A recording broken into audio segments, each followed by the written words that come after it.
जय बोलिए। एक दाना श्री कुंथुनाथ भगवान की जय। परम पूज्य आचार्य श्री आदि सागर जी महाराज की जय। आचार्य श्री महावीर जी महाराज की जय। आचार्य श्री विमल सागर महाराज की आचार्य श्री तपस्वी सम्राट सन्मति सागर जी महाराज की आचार्य गुरुवर सुंदर सागर महाराज की अहिंसा में विश्व धर्म की जिनवाणी माता की परम पूज्य सुनेवती माता की जय। उत्तम तप धर्म की जय। आज उत्तम तप धर्म का दिन है।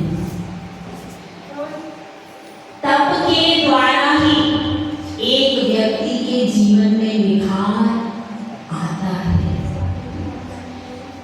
इस संसार में दो वस्तुएं हैं, एक है साधना और एक है साधन। हर व्यक्ति साधना भी कर रहा है और साधनों में लगा हुआ भी है। संसारी व्यक्ति जो है वह अपना पुरुषार्थ साधनों के लिए भी करते हैं और साध्य के लिए भी करते हैं। तो अब ये देखिए, किसी भी कार्य को करने के लिए साधनों की आवश्यकता पड़ती है। बिना साधनों के भी साधना हो नहीं पाती। किसी भी लक्ष्य की सिद्धि साधनों के बिना भी संभव नहीं होती। लेकिन दो प्रकार की साधना करने वाले जीव हैं। एक तो साधनों को एकत्रित करने के लिए साधना कर रहा है और एक साधनों के पूर्ण त्याग के लिए साधना की जा रही है। अब मेरा आपसे एक छोटा सा प्रश्न है। छोटा सा प्रश्न, महिलाएं आज थोड़ी कम दिख रही है, भाई क्या बात है? सबके उपवास हो गए क्या है? आज हमारी महिलाएं कम हो गई, बता दीजिए। तो आज क्या हो गया, हमारा छोटा सा प्रश्न है।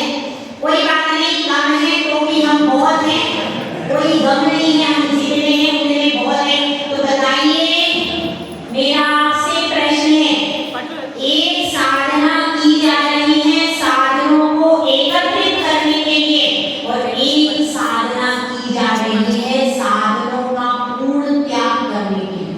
समझ में आया? एक साधना की जा रही है साधनों को प्राप्त करने के लिए और दूसरी साधना की जा रही है साधनों का पूर्ण त्याग करने के लिए। अब मेरा महिला से प्रश्न है, महिला देखो भाई, ऐसा नहीं है कि कम महिलाएं हैं तो अपन हार जाए। अपने को हारना नहीं, अपने को जीतना है। इसलिए सही आंसर लेना, अच्छे से सोच समझ के। एक साधना की जा रही है साधनों को एकत्रित करने के लिए और दूसरी साधना की जा रही है साधनों के पूर्ण त्याग के लिए। तो मेरा आपसे प्रश्न है, कौन सी साधना श्रेष्ठ है? बताइए, जो साधनों का पूर्ण त्याग करने के लिए साधना की जा रही है वह श्रेष्ठ है। हाँ, उधर की महिलाएं मुझको बताएं क्या? ये बड़ा एकाएक अच्छी बात है। चलिए, हमारा पुरुष वर्ग भी कम है, वो भी बाजार में चला गया।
बहिरंग साधन है, एक तो बहिरंग साधन है और सांसारिक साधन है और एक पारमार्थिक साधन है।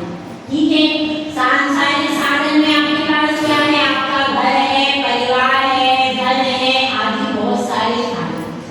और पारमार्थिक साधन में क्या है? पंच परमेष्ठी साधन। तो ये दो प्रकार के साधन आपको अवेलेबल है। तो इसमें से क्या करना है? घर, परिवार, धन संपत्ति तो है, छोड़ने योग्य है, वह यही रह जाएगी। कितना ही आप उनके पीछे भागो, जिंदगी भर भी धन के पीछे भागना, उसके बाद करोड़पति का भी धन यही रहना है और कंगालपति का भी जाना किसी के साथ में कुछ भी नहीं है। घर परिवार में सब कितना ही आप प्रेम करें तो भी जाने वाला कोई भी नहीं है। इसीलिए जो बहिरंग साधन है उन पर ज्यादा उपयोग मत लगाओ, उनके पीछे ज्यादा अपने आप को संप्रेषित मत करो। फिर किस पर अपना उपयोग लगाओ? जो भगवान है, जो गुरु है, देवशास्त्र गुरु है, पंच परमेष्ठी है, जिन वाणी, इसमें आपका उपयोग लगेगा तो इससे जो पुण्य वर्गणाएं होंगी वो आपके साथ में ही जाएंगी और उससे आपका रास्ता प्रशस्त हो जाएगा। तो क्या करना है? जो घर में रहना तो घर में ही है, घर तो किसी को नहीं छोड़ना है। कुसुम्बा से भाई जीव का बाहर निकलेंगे तो निकलेंगे भाई, कुसुम्बा से जीव बाहर निकलेंगे कब? दीक्षा लेंगे भाई कुसुम्बा के जीव कब दिलेंगे? कब दिलेंगे आगे? हाँ क्या बोल रहे हैं?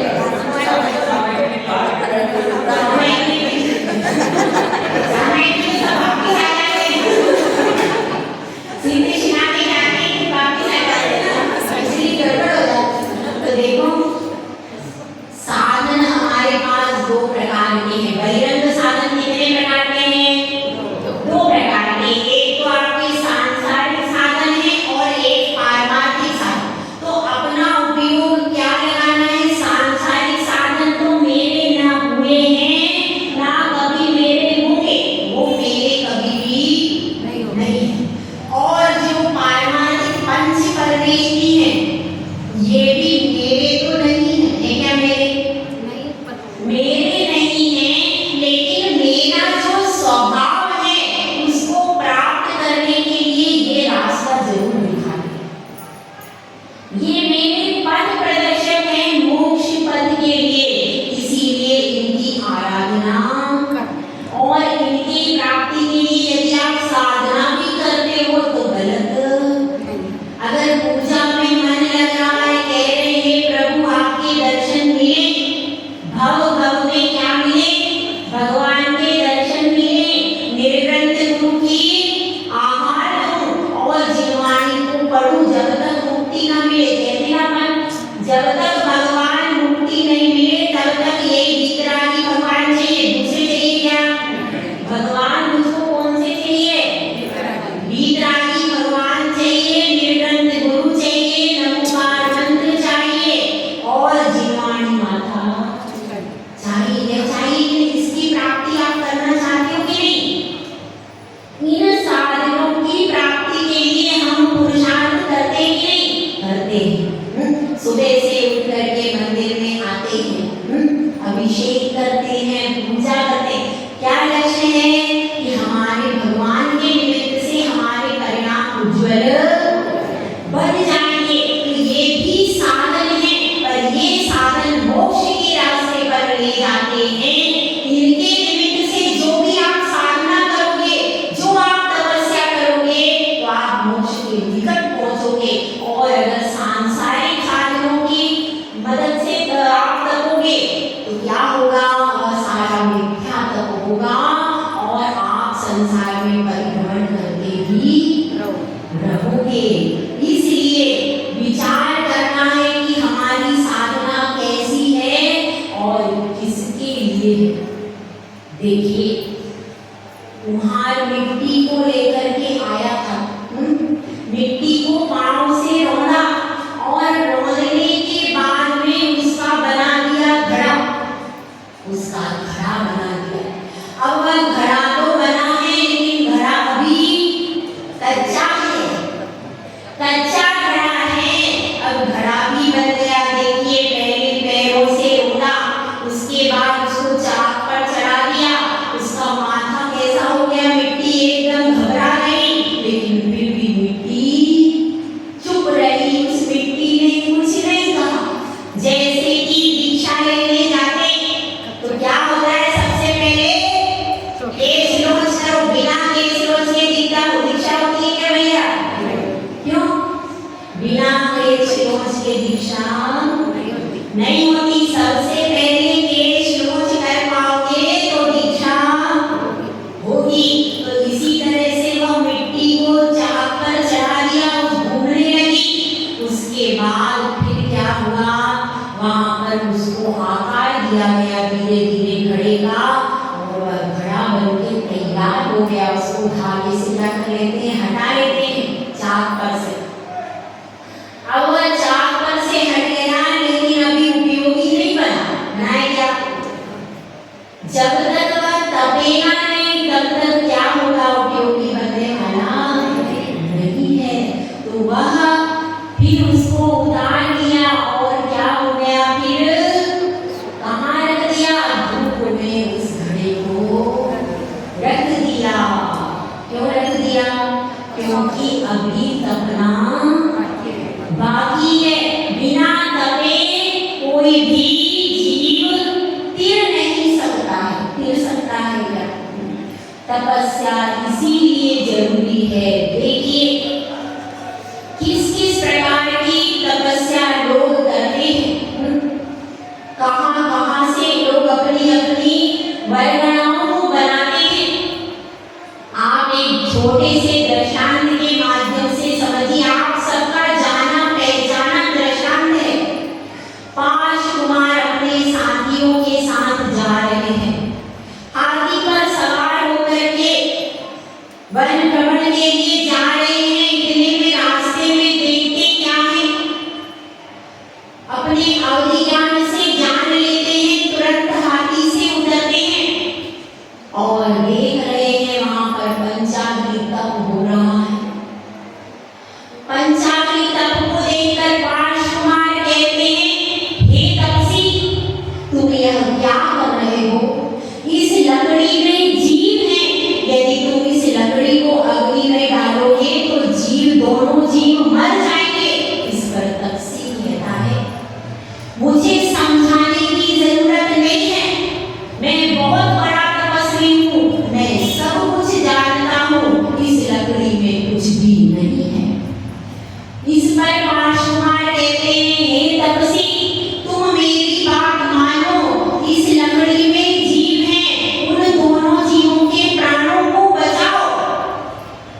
वह कहता है, कौन कहता है? उन्हीं का नाना मधुपाल। क्या कहता है? वह कहता है कि नहीं, मैं ज्ञानी हूँ, तपस्वी हूँ, मैं सब कुछ जानता हूँ, मैं तुम्हें दिखा दूंगा कि इस लकड़ी में कुछ भी नहीं है। और वह तुरंत कुल्हाड़ी से लकड़ी को जैसे ही चीरता है, वैसे ही आग जले नाग नागिन वहां पर बाहर प्रकट हो जाते हैं। जैसे ही वो 5 कुमार करुणा से उनका मन भीग जाता है, क्योंकि तीर्थंकर करुणा के अवतार होते, उनका हृदय बहुत कोमल होता है। वे एकदम करुणा से भीग जाते हैं और उनको संबोधन देते हैं।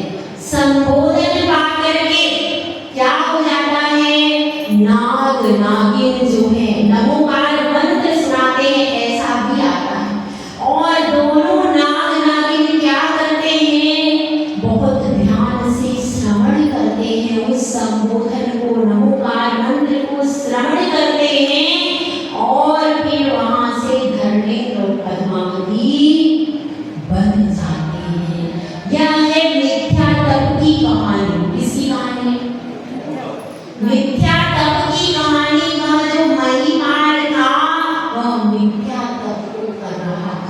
मिथ्या तप में हिंसा अहिंसा का कुछ विचार नहीं होता है, लेकिन सम्यक तप में एक चींटी के ऊपर भी पूरा ध्यान रखा जाता है। एक छोटे से छोटा सूक्ष्म जीव भी मरना नहीं चाहिए। यही सबसे बड़ा अंतर है सम्यक तप में और मिथ्या तप में। समीचीन रूप से जब हम तपस्या करते हैं, उपवास करते हैं, तो बहुत ध्यान करते हैं। चावलों को भी छोड़ेंगे तो बहुत ध्यान रखेंगे, कहीं कोई कीड़ा, कहीं कोई चींटी, कुछ भी उसमें नहीं होना चाहिए। लेकिन जो मिथ्या तप करते हैं उसमें न दिन का भेद होता है, न रात का भेद होता है, अग्नि कैसी है और तरह तरह से तप करते हैं, लेकिन वह तप कैसा है? फलहीन तप है। उस तप के द्वारा कभी भी कर्मों की निर्जरा नहीं होगी। इसीलिए कहते हैं कोटि जन्म तप तपे ज्ञान बिन कर्म झरे जे। ज्ञानी के छिनमाही त्रिभुक्ति ते सहज टरे ते। क्या कहा? करोड़ों वर्षों तक किसी ने तप किया, लेकिन उसको सम्यक दर्शन और सम्यक ज्ञान नहीं है, तो उसके जितने कर्म झरते हैं वह ज्ञानी जीव है, सम्यक ज्ञानी जीव है। तीन मुक्ति का धारक, तीन मुक्ति के धारक कौन होते हैं? मुनिराज जी होते हैं। मुनिराज ही तीन मुक्ति के धारक होते हैं, दूसरा कोई तीन मुक्ति का धारक होने वाला नहीं। तो ज्ञानी के त्रय मुक्ति, तीन मुक्ति के पालक जो होते हैं, मुनिराज होते हैं, उनके छिनवाई क्षण एक क्षण में ही उतने सारे कर्मों की निर्जरा हो जाती है। तो ज्ञानियों, हमेशा हमारी दृष्टि किस पर होनी चाहिए? समीचीन तप की ओर दृष्टि होना चाहिए। मिथ्या तप की ओर कभी भी दृष्टि नहीं होना चाहिए। तप के बारे में आगम ने क्या कहा है? तप के बारे में कहा है इच्छा निरोधस्तप। इच्छाओं का निरोध करना, उसको क्या कहते हैं? और कहा है तपसा निर्जरा च। कर्मों की निर्जरा के लिए जो तपा जाता है उसको क्या कहते हैं? तप कहते हैं। और भी कई परिभाषाएं हमारे आगम में आती हैं। देखिए, एक छोटे से दृष्टांत के माध्यम से हम आगे बढ़ते हैं। तप यानी सहन करना। तो इस दृष्टांत से एक छोटा सा दृष्टांत है कि दो पत्थर थे। एक मूर्तिकार था, वो दो पत्थर को लेकर के आया। एक पत्थर पर उसने जैसे ही छेनी हथौड़ा चलाया, पत्थर छिला गया। पत्थर में से उसे ऐसे लगा कि इसमें से आवाज आ रही है, उसने उस पत्थर को वहीं छोड़ दिया। अब दूसरे पत्थर पर भी छेनी हथौड़ा चलाया, वह दूसरा पत्थर कुछ भी नहीं, उसने सहन कर लिया। और फिर उसकी कुछ समय के बाद बहुत सुंदर भगवान की प्रतिमा तैयार हो गई दूसरे पत्थर की। अब क्या हुआ? उसको बहुत उत्सव मनाया, मुनिराज बुलाए और उसको बेदी जी में विराजमान कर लिया। अब वह दूसरा पत्थर ऐसे ही पड़ा था, तो उसको द्वार के बाहर लाके रख दिया। अब क्या होता था? बहुत सारे लोग आते थे, तो क्या होता था? सब लोग श्रीफल उसके ऊपर फोड़ देते। अब सब श्रीफल उस पर फोड़ रहे हैं और नारियल पानी से भगवान का अभिषेक कर रहे। अब वह बहुत परेशान हुआ कि ये तो झंझट है, सब लोग अभिषेक के लिए मुझ पर श्रीफल रोज रोज फोड़ दे, ये तो बड़ी परेशानी है।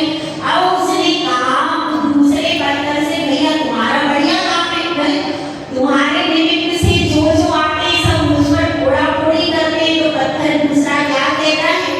वह कहता है देखो, मैंने एक बार सहा और हमेशा के लिए सहने से मुक्ति मिले। तुम यदि एक बार सह लेते तो आज मेरी बगल में तुम भी बैठे होते। तुमने सहन करने से इनकार कर दिया, इसीलिए तुम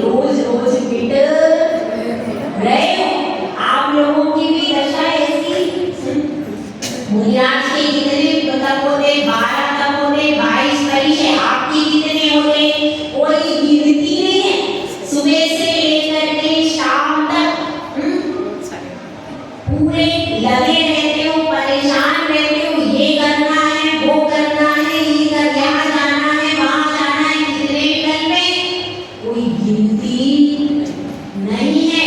कभी कभी सुबह से शाम हो जाती है, भोजन भी नहीं कर पाते। बाजार में जाते तब क्या होता है, सामान खरीदने के लिए गए और सुबह से शाम हो गई, भोजन नहीं हुआ। दुकान पर जब ग्राहक ज्यादा आ जाते हैं, रात हो रही है, क्या हुआ, सीजन का टाइम है, भोजन नहीं हो पाया, उपवास हो गया। और वो उपवास है क्या, नहीं है। उपवास तो पहले ही मंदिर जी में आकर के भगवान से सुबह से लिया जाता है, वो क्या कहलाता है, उपवास। और एट ए टाइम यदि किसी कंडीशन बेसिस पे कुछ हो गया, वो उपवास है क्या, पर भोजन तो नहीं मिला, भोजन तो आप नहीं कर पाए। ऐसे कितनी ही स्थितियां बनती है, कहीं बाहर ना हो गए, वहां पर गाड़ी में लेट हो गए, भोजन नहीं कर पाए। तो ऐसी सब परिस्थितियां आपकी होती है कि नहीं, होती है। ये सारी परिस्थितियां आपके साथ में घटती हैं, लेकिन और आप भूखे भी रह जाते हो, प्यासे भी रह जाते हो, कई प्रकार की इच्छाओं को आप भी कंट्रोल तो करते हो, लेकिन कंट्रोल करने के बाद भी वो सम्यक तप नहीं है। वह कैसा तप है, वह तो सांसारिक आप तप रहे हो। और वह तप क्यों नहीं है, क्योंकि तप के लिए पहले भगवान के चरणों में नमस्कार किया जाता है, नियम लिया जाता है कि मैं आज उपवास करूंगा, मैं आज रसों का त्याग करूंगा। सुबह से लेके जाता है, एक टाइम तो नहीं कि भाई आज सब्जी अच्छी नहीं बनी, मेरा आज का क्या है, मेरी जो मेरी मनपसंद सब्जी है वो नहीं बनी तो क्या है, आज मेरा आज का क्या, ऐसा करते क्या, बताते क्या, तो ऐसा नहीं होता। पहले ही हम संकल्प कर लेते हैं कि आज हमें 3 हरी लेना है, आज हमें 2 अनाज लेना है, आज हमें एक समय भोजन करना है, आज हमें 2 फल खाना। ये सब पहले कब डिसाइड होता है, सुबह से ही डिसाइड हो जाता है। अब उसके बाद मान लो घर में 2 की जगह 1 ही फल हो, तो आप 1 ही फल खा करके अपना काम चलाएं। तो यहाँ पर क्या विशेषता है, वो जो अपन तप तपते हैं, उस तप में एक परिस्थिति वश अपना त्याग होता है, परिस्थिति वश साधना की जा रही है। और यहाँ पर हम खुद अपनी इच्छा से सुबह भगवान के चरणों में, गुरु के चरणों में नियम करते हैं, आज मेरा रास्ता। तो जब पहले से संकल्प कर लिया जाता है, तो वह साधना आपकी आगे गतिमान होती है। और देखिए, आपने रोटी देखी है, किसने रोटी देखी, एक ज्वारी वाली नहीं, वो वाली गेहूं वाली देखना है। गेहूं वाली जो रोटी होती है, उसको क्या करते हैं, अग्नि में, यहाँ पे तवे पे फुलाते हैं, अग्नि पे फुलाते, तवे पे फुलाते, दोनों। तो अपने को अग्नि पे फुलाना, तवे वाले अग्नि पर जब उसको फुलाते हैं, तो क्या हो जाता है, रोटी आपने बेली थी, तो रोटी कितनी थी, एक ही थी ना, रोटी कितनी, 2 काम की नहीं। जब आपने रोटी बेली थी, तो रोटी कितनी थी, एक ही थी ना, एक ही जैसी थी। लेकिन जैसे ही उसको अग्नि पर क्या करते हैं, तो वो उसकी 2 परत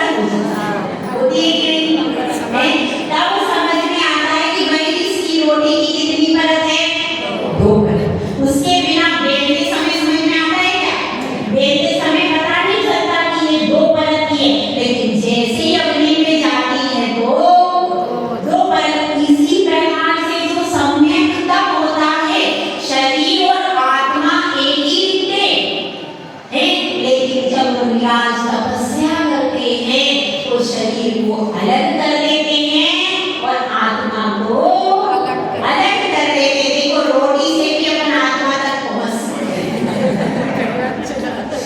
ठीक है। और देखिए एक और दृष्टांत भी सुनते हैं। बीरबल और अकबर की कथा है। एक बार अकबर सभा में बैठे थे और उनको नए नए कोट सूझते थे। अब वो बीरबल को बुलाते हैं और कहते हैं कि देखो मुझे सफेद सफेद चीजें बहुत पसंद है, काली चीज मुझे पसंद नहीं है। तो बीरबल ने कहा क्या करें, क्या किया जाए जहाँ बना, तुम ऐसा करो कोयला को सफेद करके दिखाओ। अब क्या करें, अब कोयला कोयला उजला नोमन साबन खाए, नोमन भी उसमें साबुन लगा दो तो भी कोयला कहाँ उजला हो सकता है। तो क्या होता है, दरबारी सब कहते हैं, सब दरबारियों से कहते हैं कि मुझे सफेद चीज चाहिए, मुझे काली चीज नहीं चाहिए, मुझे सफेद करके दिखाओ। और सब दरबारी सोचते हैं ऐसे होए इसको ये सफेद हो जाए, बहुत प्रयास करते हैं पर कोयला सफेद ही नहीं होता। अब बीरबल के पास बात आती, वो कहते हैं अकबर से कि आप जाना पहले सबसे पूछ लो, मैं बाद में बताऊंगा। सबसे पूछ लेते, कोई भी उत्तर नहीं दे पाता। फिर बीरबल कहते कोयला लेकर के आते और एक तरफ से माचिस लेकर के आते। अब क्या करते हैं, माचिस से उसको जला देते। जैसे ही जलाते हैं तो कोयले की राख आ जाती है, राख एकदम सफेद सफेद। वो जापना को दिखा देते, देखो जापना आपको सफेद चीज पसंद है, कोयला भी मैंने सफेद कर दिया। जब जल जाता है तो उसका मूल्य हो जाता है। जैसे मुक्ता वस्तु होती है, स्वर्ण वस्तु होती है, उन सब का मूल्य कितना होता है, बहुत ज्यादा हो जाता है। इसीलिए यदि अपना मूल्यांकन करना है तो तपस्या करना प्रारंभ कर दो। तन मिला तो तब करो, करो कर्म का नाश, सूर्य चंद्र से अधिक है तुम में दिव्य प्रकाश। देखिए दर्पण होता है, दर्पण जब धूप में रखा जाता है तो वह सतरंगा हो जाता है। देखा है, प्रिज्म में कहते हैं उसको दर्पण। यदि आप धूप में रखो तो वह सतरंगा दिखता है, उसमें 7 रंग दिखने लगते हैं। इसी प्रकार से जब जब आप तपस्या में रहोगे तो आपका विकास होता चला जाएगा। देखिए अब एक छोटी सी कहानी के द्वारा अपन समझते हैं तप की महिमा और बिल्कुल सत्य कहानी है, आगम की कहानी है। उज्जैनी नगरी का राजा था सिंह। उस सिंह राजा के वह वन में जाता है, उसके कोई पुत्र नहीं था, निसंतान था और रानी को बहुत क्या रहता था, शोक रहता था कि मेरे कोई पुत्र नहीं है। एक बार वो लोग मुंज नामक वन में जाते हैं। मुंज नामक वन में जाते हैं, वहां पर एक तुरंत उत्पन्न बालक मिलता है। उसको देख करके रानी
लेकिन वो बहुत गरीब है।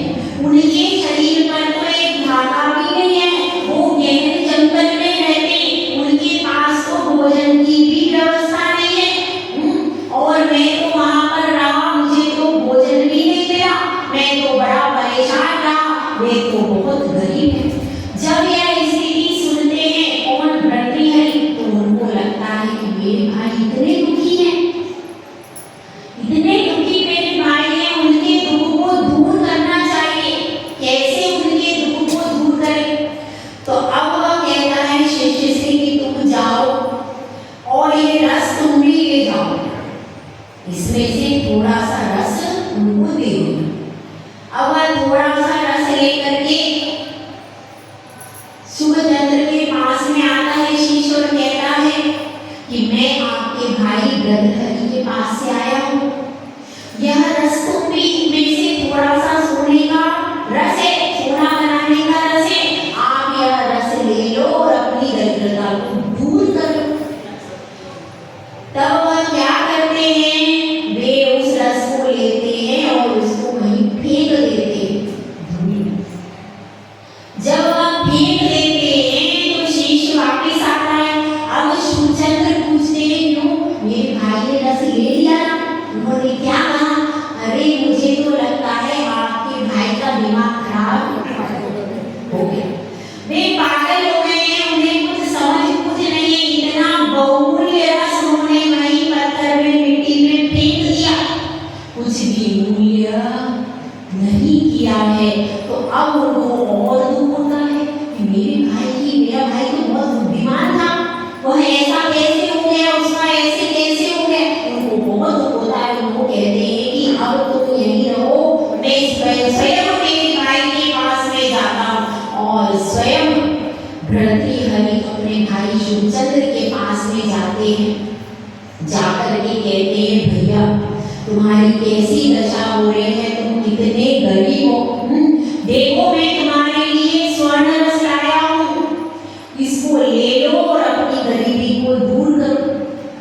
जब वह उसको स्वर्ण रस देता है तो वह फिर से वह स्वर्ण रस कहाँ डाल देता है, वहीं पर पत्थर पर डाल देता। अब वह उसको बहुत दुख होता है, वो कहता है कि 12 साल मैंने साधना की, 12 साल मैंने मेहनत की, तब जाकर के यह स्वर्ण रस तैयार हुआ था, स्वर्ण बनाने का रस, और तुमने एक मिनट में इसे खत्म कर दिया। तब सूर्यचंद्र कहते हैं कि अगर तुमको सोना चांदी ही चाहिए था तो महलों में कुछ कमी थी क्या? महलों में तुम्हें सोना चांदी नहीं मिलता था? जो तुम उस महल वहां से यहाँ पर आ गए, वहां पर महलों में सोना चांदी तुमने खूब देखा था। अब जब यहाँ पर हम वैराग्य पर आए हैं, वैराग्य के रास्ते पर आए हैं, तो इस सोने की चाह क्यों है?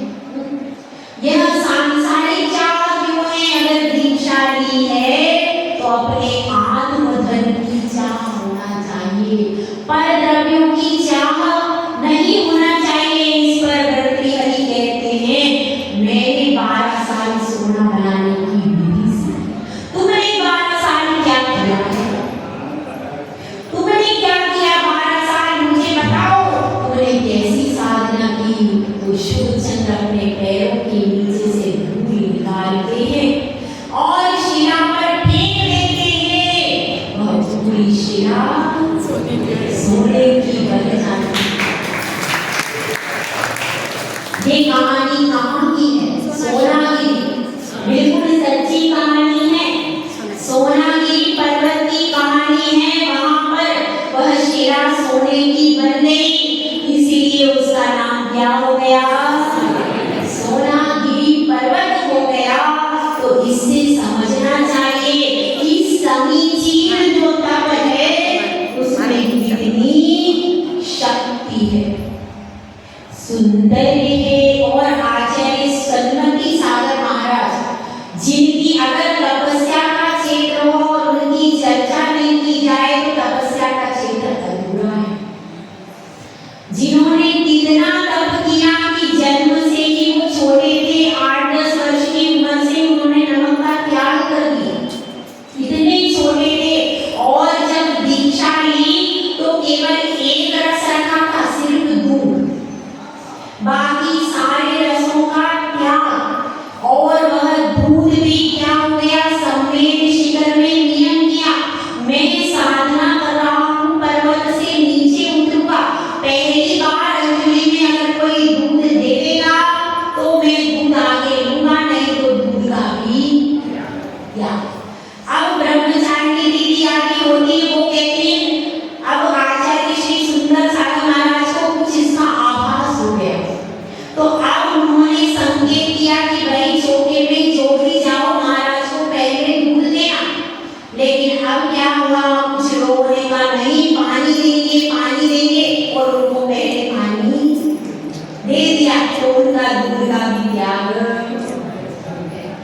उसके बाद फिर देखिए अनाज का भी उन्होंने त्याग कर दिया। 10 वर्ष तक केवल मट्ठा और पानी और कुछ भी नहीं। और उसमें भी 10 उपवास किए हैं, 10 उपवास, अष्टांगिका के उपवास, ऐसे कई कई व्रत उनके, चारित्र शुद्धि कई कई व्रत उनके चलते रहे। और अब इसी श्रृंखला में हमारे गुरुदेव भी तपस्या को कर रहे हैं। 10 लक्षण के उपवास उनके चल रहे। अष्टांगिका के भी वो व्रत कर चुके हैं, पंचदेव के व्रत कर चुके हैं, रत्नत्रय के व्रत भी वो कर चुके हैं। अब 10 लक्षण के व्रत कर रहे हैं। तो देखिए कितनी सुंदर साधना होती है। सुंदर है गुरु का द्वारा, भव भव से मिले किनारा, तप त्याग से बन गए कुंदन, ये भी बैरागी गुरुवर मेरे, ये भी बैरागी गुरुवर मेरे। नित ध्यान ध्यान में रहते, समता से सब कुछ सहते, तप त्याग से बन गए कुंदन, ये भी बैरागी गुरुवर मेरे, ये भी बैरागी गुरुवर मेरे। इस संसार में अपनी आत्मा को यदि पवित्र करना है तो एक ही साधन है। कौन सा है? तपस्या ही एकमात्र साधन है जिसके द्वारा आप अपने आप को पवित्र कर सकते हैं। सम्यक तप होता है 12 प्रकार का। कितने प्रकार का होता है? 12 प्रकार का सम्यक तप होता है। और कौन सा है? 6 बहिरंग और 6 अंतरंग। और कौन सा होता है? मतलब आपको याद है किसी को? आप बताइए।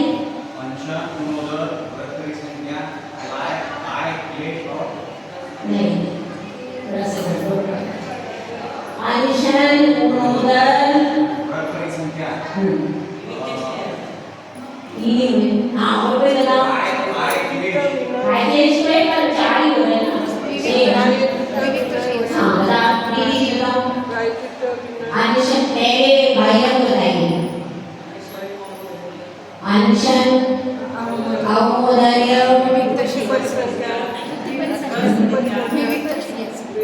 विविक्तशिलासन भाव, अंतरंग, अवमोदर्य, रस परित्याग, विविक्तशिलासन, काय क्लेश। एक और रह गया, कौन सा रह गया? अनशन, अवमोदर्य, व्रति परिसंख्यान, रस परित्याग, विविक्तशिलासन और काय क्लेश। ये 6 है बहिरंग। अंतरंग का बताइए। प्रायश्चित, विनय, वैराग्य, स्वाध्याय, नियुत्सर्ग और ध्यान। 6 अंतरंग तप है और 6 बहिरंग तप है।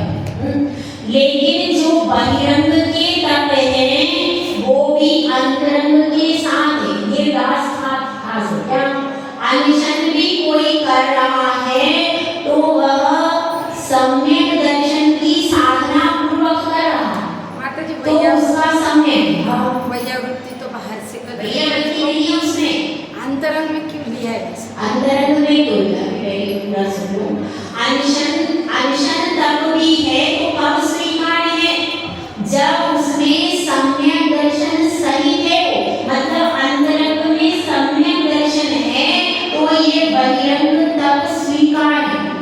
अगर अंतरंग में सम्यक दर्शन नहीं है तो यह बहिरंग तप की श्रेणी में नहीं आते। इसीलिए ये मत सोचना कि खाली बाहर से उपवास कर लिया। और देखिए कुछ लोग साधनों को एक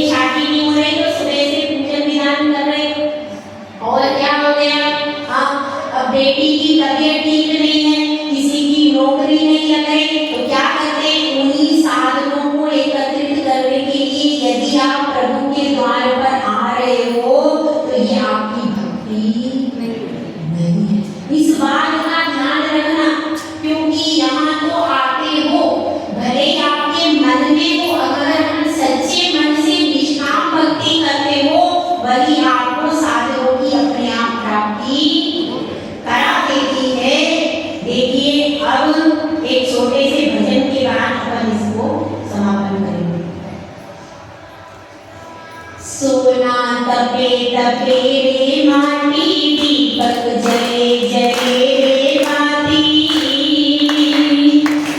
तुझको तपना होगा मोह तजना होगा सोना तपे तपे रे माटी दीपक जले जले रे बाती तुझको तपना होगा मोह तजना होगा तब ही तो माटी को गागर बनाए गागर में सागर सहज ही समाए माटी का अर्पण समर्पण जब होगा